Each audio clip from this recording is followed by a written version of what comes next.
बौद्ध दर्शन, जैन दर्शन, ध्यान दीजिए, इनको भौतिकवादी मत मान लेना। ये प्योर भौतिकवादी नहीं है, लेकिन वेद को नहीं मानते, लेकिन अनुमान प्रमाण को मानते हैं।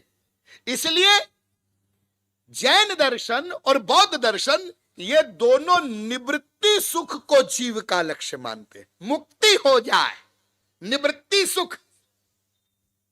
अब इसके बाद जो 6 आस्तिक दर्शन है, सांख्याचार्य महर्षि कपिल, योग प्रवर्तक महर्षि पतंजलि, वैशेषिक दर्शनकार महर्षि कणाद, न्याय दर्शनकार महर्षि गौतम, पूर्व मीमांसाकार महर्षि जैमिनी, ये 5 दर्शन ये आत्यंतिक दुख निवृत्ति सुख को जीव का लक्ष्य मानते हैं। और सबसे अंत में आता है वेदांत, सबसे इंपॉर्टेंट। वो वेदांत भी 2 प्रकार का है, एक अद्वैत वेदांत है और एक द्वैत वेदांत है।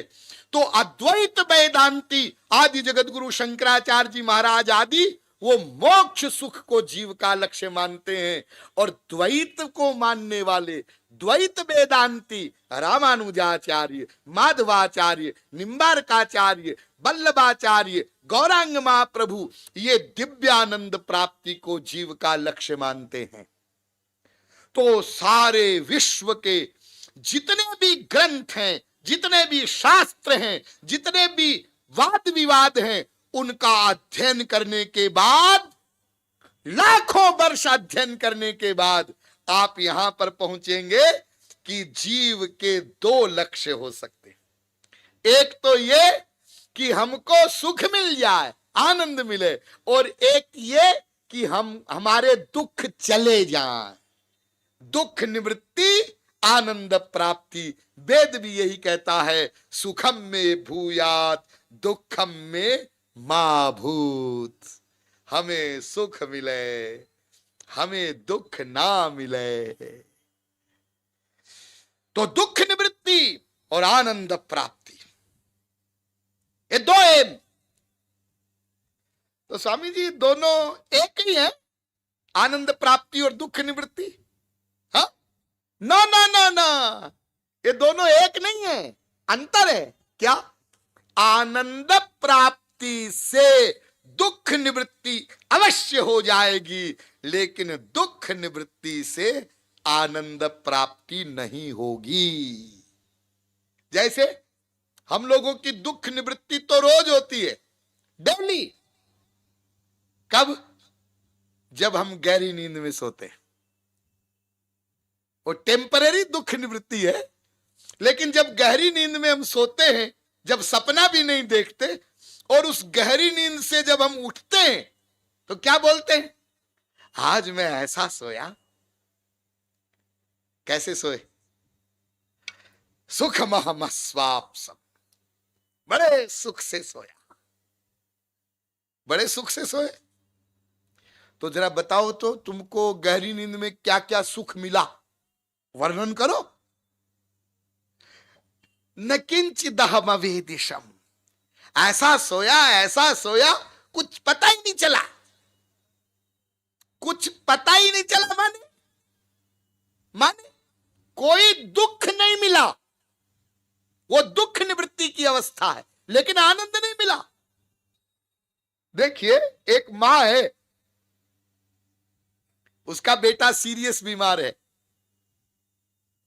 और वो अपने बच्चे को दुलार कर रही थी, और दुलार करते करते मां को नींद आ गई और बेटा मर गया, और मरे हुए बेटे पर हाथ रखा है और मां सो रही है। 2 घंटे सोती रही, कोई दुख नहीं। जागी, बच्चे की तरफ देखा, शरीर तो ठंडा है, इसकी सांस नहीं चल रही, अरे मर गया, दुख आ गया। जब तक सो रही थी गहरी नींद में कोई दुख नहीं, दुख निवृत्ति की अवस्था में चली गई, लेकिन जागी तो फिर दुख आ गया। तो टेम्परेरी दुख निवृत्ति तो हम लोगों की रोज होती है, लेकिन आनंद नहीं मिला। और इससे आगे चलिए, देखिए आपको एक सबसे बड़ी अवस्था बताते हैं, और वो ऐसी अवस्था है कि संसार के करोड़ों सुख मिलकर के भी उसके बराबर नहीं हो सकते। कौन सी अवस्था है? आप जब तकिए पर सिर रख करके ध्यान करते हैं, नींद आ जा आ जा आ जा, आ गई आ गई आ गई। ये जागृत अवस्था से जो आप स्वप्नावस्था में या सुषुप्ति में प्रवेश करते हैं, ये जो प्रवेश का क्षण है, ये अनंत कोटि ब्रह्मांडों के विषयों के सुख से बढ़कर है, और ये आपको डेली मिलता है फ्री फंड में, फ्री फंड में। अरे स्त्री पति बाप बेटे से क्या सुख मिलेगा? ये तो आपका भ्रम है। इनके त्याग से सुख मिलता है। बड़ा सुख संसार के विषयों के त्याग से मिलता है। इसलिए जब सब छूट जाता है, ध्यान दो इस पॉइंट पर, जब सब छूट जाता है तब सबसे बड़ा एक्सपीरियंस गहरी नींद का आपको होता है ना?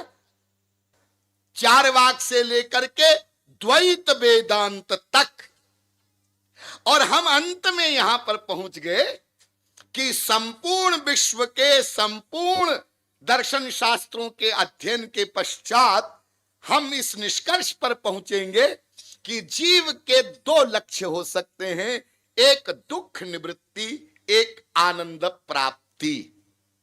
दुख निवृत्ति का मतलब दुख चले जाए, हमारे दुख चले जाएं। हमको क्या दुख है? क्या दुख है? अरे बहुत बार आप लोग जब वार्तालाप करते हैं एक दूसरे से, तो आप तो बोला करते हैं, गुप्ता जी कैसे हैं? सब आनंद है, सब आनंद है, सब ठीक है, कोई कमी नहीं महाराज जी, स्वामी जी कोई कमी नहीं, सब ठीक है, भगवान की कृपा है, सब आनंद है। तो हम लोगों को तो सब आनंद मिला हुआ है, और स्वामी जी कह रहे हैं कि तुम दुखी हो, तुम्हारे दुख चले जाए। कहां दुख है? आपकी रीडिंग कमजोर है, और ये जो आप नकली मुस्कुराहट के साथ बोलते हो ना लोगों के साथ, सब ठीक है, ऑल राइट। एक वाक्य बोला करते हैं हम लोग, ऑल राइट, ऑल राइट। अरे एक भी राइट नहीं है, ऑल रॉन्ग है। तो हम लोगों को क्या दुख है? हां, थोड़ा सा दुख के बारे में समझ लो, फिर सुख के बारे में समझेंगे। देखिए, 3 प्रकार के दुख होते हैं, और वो 3 प्रकार के दुख हमको सदा घेरे रहते हैं।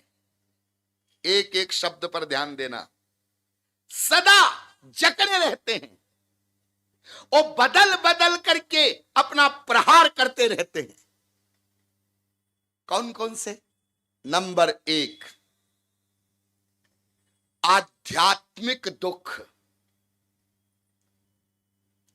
नंबर 2, आदि भौतिक दुख। नंबर 3, आदि दैविक दुख। जो कथा प्रवचन आदि सुनते हैं उन्होंने तीनों दुखों का नाम सुना होगा, आध्यात्मिक दुख, आदि दैविक दुख, आदि भौतिक दुख। आध्यात्मिक दुख किसको कहते हैं? ये दो प्रकार का होता है। एक शारीरिक आध्यात्मिक दुख, एक मानसिक आध्यात्मिक दुख। शारीरिक आध्यात्मिक दुख क्या होता है? जैसे आपके शरीर में कोई बीमारी हो जाए, कोई रोग हो जाए, बुखार हो गया, टीबी हो गई, कैंसर हो गया, अतिसार हो गया। हाँ। नंबर 2, मानसिक आध्यात्मिक दुख। ये क्या होता है? काम, क्रोध, लोभ, मोह, राग, द्वेष, ईर्ष्या, ये मानसिक आध्यात्मिक दुख हैं। नंबर 2, आधि भौतिक दुख। ये क्या होता है? ये हमको दूसरे मनुष्यों से या पशु पक्षी से मिलता है।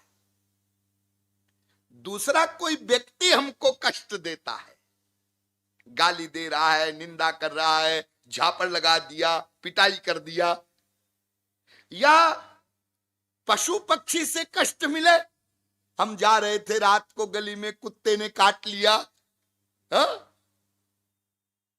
तो दूसरे मनुष्यों से और पशु पक्षी से जो कष्ट हमको मिलता है उसको कहते हैं आधि भौतिक दुख। और तीसरा होता है आधि दैविक दुख। आधि दैविक दुख माने सर्दी, गर्मी, वर्षा, इनसे जो हमको दुख मिलता है। अरे बहुत गर्मी लग रही है, अरे बहुत ठंड लग रही है, अरे इतनी बरसात हो गई, चारों तरफ गीला गीला कीचड़ हो गया, मच्छर हो गए। ये आदि दैविक दुख है। ठीक। अब देखिए, ये जो 3 प्रकार के दुख हैं, तो इनमें से जो आदि दैविक दुख है ना, बहुत ध्यान से सुनिए। नाम आपने बहुत सुने, जरा थोड़ा गहराई में चलिए। जो आदि दैविक दुख है, उससे बहुत कुछ मात्रा में बचा जा सकता है। उपाय है। हाँ साहब, आपके पास पैसा है, साधन है। हाँ, जून का महीना है, हाँ, गर्मी लग रही है, हाँ, लेकिन आपने अपने घर में एसी लगा रखा है, आपके ऑफिस में एसी है, आपकी गाड़ी में भी एसी है, आप एसी में रहते हैं, तो आप गर्मी के दुख से बच गए। हाँ, बच गए। सर्दी पड़ रही है, हाँ, आपने गर्म कपड़े पहन लिए, आपने घर में हीटर लगवा लिए, गर्म पानी से नहाते हैं, तो आप सर्दी से बच गए। बहुत बरसात हो रही है, बहुत कीचड़ हो रहा होगा, आपके बंगले में कुछ नहीं हो रहा है। यानी आपके पास पैसा है, धन है, तो उस साधन के द्वारा आप आदि दैविक दुखों से बहुत कुछ मात्रा में बच सकते हैं। पूरी तरह से नहीं, पूरी तरह से नहीं, क्योंकि उस आदि दैविक दुख का प्रकांड रूप कभी प्रकट होगा, तब आप भी लपेटे में आ जाएंगे। भूकंप आ गया, हाँ, तब तो तुम्हारा बंगला भी हिल गया, हाँ? तब तो उसमें भी दरार पड़ गई, बाढ़ आ गई जयपुर में, अब तो तुम भी लपेटे में आ गए, हाँ? तो आदि दैविक दुख से, साधन सामग्री से कुछ मात्रा में बचा जा सकता है। नंबर 2, आधि भौतिक दुख। इससे भी बचा जा सकता है, बहुत कुछ मात्रा में बचा जा सकता है। दूसरे मनुष्यों से हमको दुख मिलता है, हाँ, तो इस दुख से आप बच सकते हैं। ध्यान दीजिए, जहां कोई मार्मिक पॉइंट आएगा मैं ये शब्द बोलूंगा, ध्यान दीजिए। दूसरे मनुष्यों से आपको दुख कम मिले, इसका क्या उपाय? आप लोगों के साथ मधुर व्यवहार करें, जहां तक हो सके।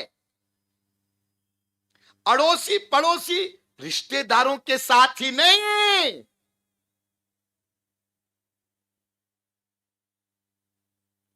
अपने घर में भी मां से, बाप से, बेटे से, बेटी से, पत्नी से, पति से मधुर व्यवहार करो, मीठा बोलो, कम बोलो, लेकिन मीठा बोलो। हम लोग एक बहुत बड़ी गलती करते हैं, बहुत बड़ी। हम आशा करते हैं आज के बाद आप वो गलती न करेंगे। जो दूसरे लोग हैं, दूर के रिश्तेदार, मेहमान, अड़ोसी पड़ोसी, मित्र आदि, उनके साथ तो हम ठीक ठाक व्यवहार कर लेते हैं।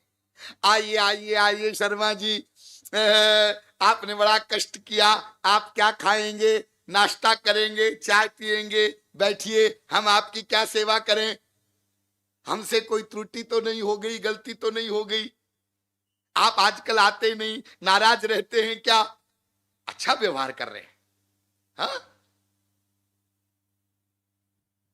लेकिन जिन लोगों के साथ आपको दिन रात रहना है, वहां आप लापरवाह हो जाते।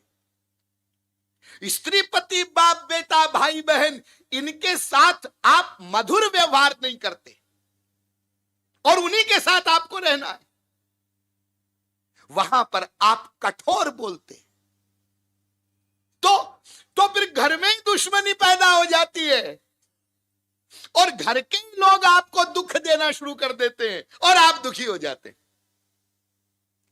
इसलिए फार्मूला सीख लो, अत्यंत मधुर व्यवहार करो, घर में भी। मैं आपको दोनों स्तर की बात बताऊंगा। ईश्वरीय स्तर की बात बहुत ऊंची है, लेकिन सामान्य व्यवहार में और सामान्य रूप में आपको कैसे जीवन बिताना है जिससे अनावश्यक टेंशन समाप्त हो जाए, अनावश्यक उसका प्रयत्न हमें करना है। तो आप लोगों से जितना मधुर व्यवहार करेंगे, उतने ही लोग आपके विरोधी कम होंगे, दुश्मन कम बनेंगे, तो उनसे आपको कम दुख मिलेगा। और कुत्ता, बिल्ली, गधा, इनसे तो बचा ही जा सकता है, इनके कष्ट से तो आप बच ही सकते हैं। आप जंगल में क्यों जावें जहां भेड़िया रहता है, जहां शेर रहता है? उस गली में रात को 12 बजे क्यों जावें जिसमें कुत्ते काट लेते हैं? तो आदि भौतिक दुख से भी बहुत कुछ मात्रा में बचा जा सकता है। अब आइए नंबर 1 पर, आध्यात्मिक दुख। आध्यात्मिक दुख में जो शारीरिक आध्यात्मिक दुख है, यानी आपको कोई रोग, कोई बीमारी हो जाती है, इससे कोई बच नहीं सकता। कितना ही नियम से रहे,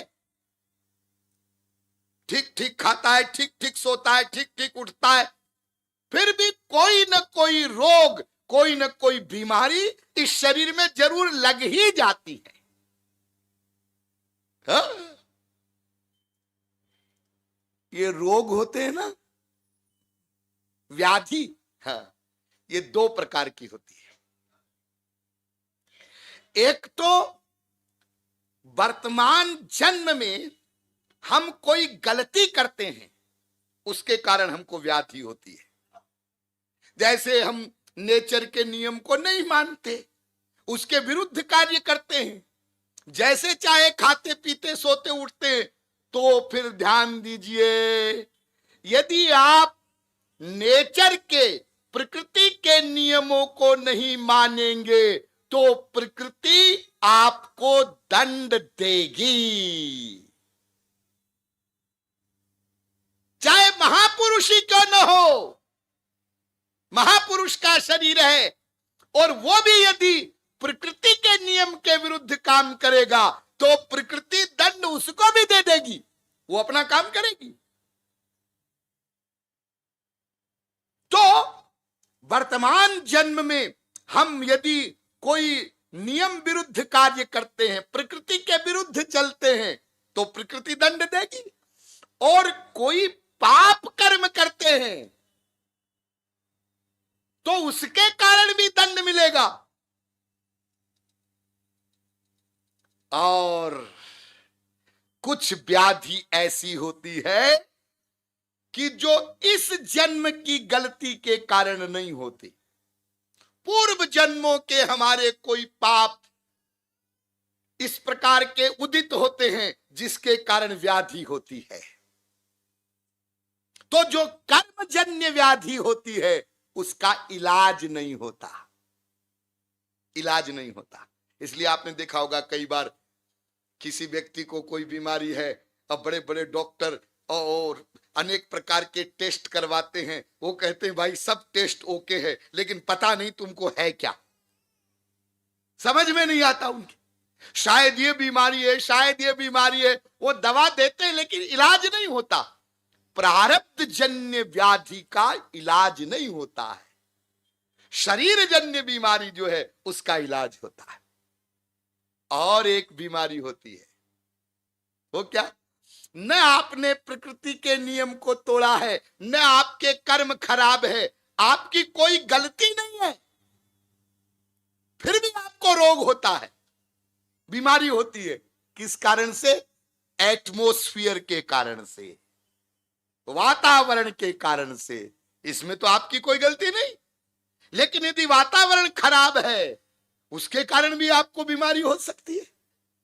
तो जो आध्यात्मिक शारीरिक दुख है, ये इससे बचना बड़ा कठिन। कोई न कोई रोग, कोई न कोई बीमारी घेर लेगी। ठीक, मान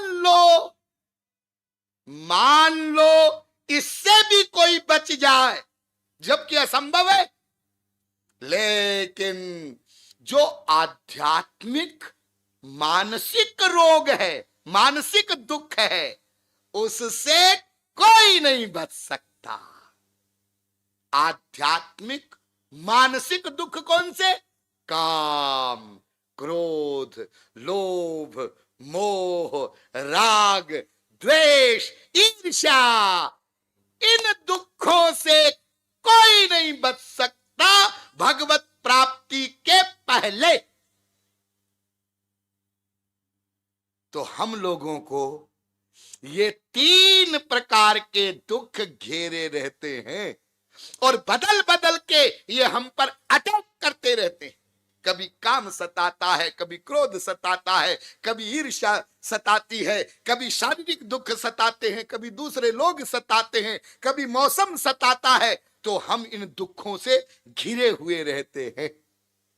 और इसलिए सांख्य शास्त्र का जो प्रारंभ हुआ है, सांख्य दर्शन भगवान कपिल ने बनाया।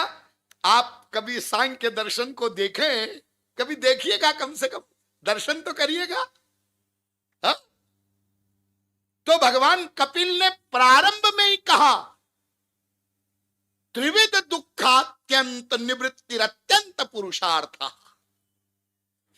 3 प्रकार के दुखों की आत्यंतिक निवृत्ति हो जाए, ये अत्यंत पुरुषार्थ है। देखिए, हम लोग पुरुषार्थ करते हैं, पुरुषार्थ हाँ करते हैं। दुख न मिले इसके लिए पुरुषार्थ करते हैं, हाँ करते हैं। और कुछ मात्रा में दुख जाते भी हैं, हाँ जाते भी हैं, लेकिन फिर आ जाते हैं, हाँ फिर आ जाते हैं। जैसे गर्मी लग रही थी, हाँ, एसी चला दिया, हाँ, और दुख चला गया, आप ठीक हो गया, ठीक हो गया, हाँ हो गया। लेकिन पप्पू की मम्मी ने ग्लास तोड़ दिया, तुमको दिखाई नहीं पड़ता, अंधी हो क्या? ये लो, क्रोध आ गया, अब क्रोध सताने लग गया। थोड़ी देर वो क्रोध जलाता रहा, उसके बाद किसी की चर्चा शुरू हुई और उसके प्रति ईर्ष्या है, तो ईर्ष्या जलाने लग गई। थोड़ी देर हुई, सिर दर्द करने लग गया।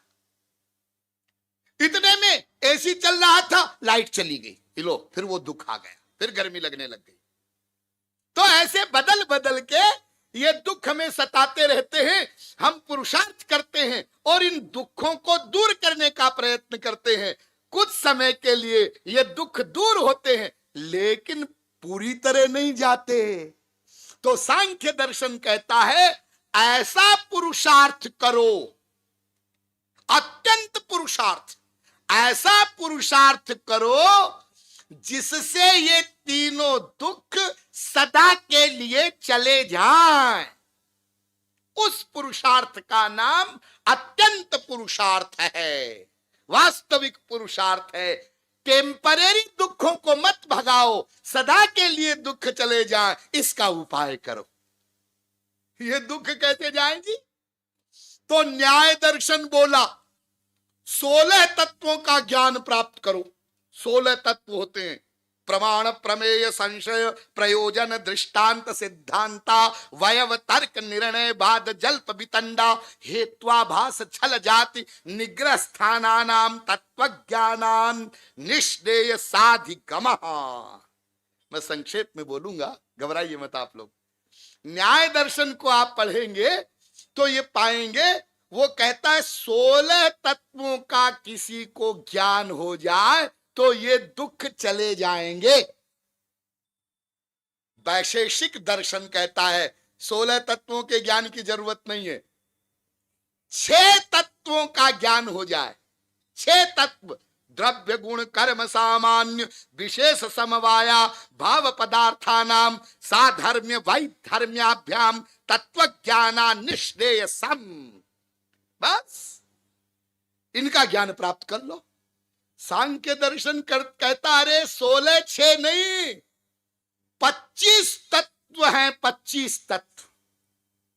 प्रकृति, पुरुष, महान, अहंकार, पंच महाभूत, पंच तन मात्राएं, 11 इंद्रियां, इन 25 तत्वों के ज्ञान से आत्यंतिक दुख निवृत्ति होगी। योग दर्शन आया, योग दर्शन कहता है 25 तत्व नहीं, 26 तत्व हैं। सांख्य वाले 25 तत्व और एक ईश्वर, इनके ज्ञान से दुख निवृत्ति होगी। पूर्व मीमांसा आया, पूर्व मीमांसा ने कहा, अरे भाई कर्म करो, यज्ञादि कर्म करो, कर्म कांड करो, उससे शुद्ध होगा अंतःकरण, तब दुख जाएंगे। ये अलग अलग उपाय बताए और अंत में वेदांत आया, तो वेदांत ने कहा इनसे बात नहीं बनेगी, या तो तुम मोक्ष सुख को प्राप्त करने का लक्ष्य बनाओ और या तो दिव्यानंद प्राप्ति को लक्ष्य बनाओ। तो आप फिर वहां पहुंचे कि आनंद प्राप्ति और दुख निवृत्ति। दुख निवृत्ति का लक्ष्य आनंद प्राप्ति में अंडरस्टूड है। कैसे अंडरस्टूड है? जैसे देखिए, कोई व्यक्ति कहे मेरी गरीबी दूर कर दो और मुझे धनवान बना दो। अरे केवल ये बोलो धनवान बना दो, जब धनवान बन जाओगे तो गरीबी तो अपने आप चली जाएगी ना। मेरी बीमारी मिटा दो, मुझे स्वस्थ बना दो। अरे जब स्वस्थ हो जाओगे तो बीमारी तो अपने आप चली जाएगी। ऐसे ही आनंद प्राप्ति होने पर दुख निवृत्ति स्वयमेव हो जाती है, उसके लिए अलग से प्रयत्न नहीं करना पड़ता। ठीक ठीक ठीक, समझ में आ गया आ गया। तो स्वामी जी ये बताइए जरा, जो अभी तक सामने नहीं आया उत्तर, ये आनंद हम लोग क्यों चाहते हैं और सजीव चाहते हैं और नेचर चाहते हैं?